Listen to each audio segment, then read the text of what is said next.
مجلس اتحاد المسلمین کے فلور لیڈر اکبر الدین اویسی نے حلقہ پارلیمان حیدرآباد سے اپنے کاغذات نامزد کی داخل کر دیے۔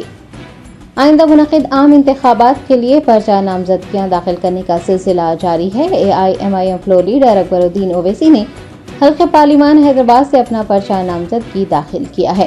وہ پیر کو حیدرآباد کلکٹریٹ پہنچے اور کلکٹر انودیپ درشٹی کو اپنے کاغذات نامزدگی حوالے کیے۔ واضح ہے کہ فلور لیڈر اکبر الدین اویسی کا کاغذات نامزدگی جمع کروانا ایک متبادل عمل ہے۔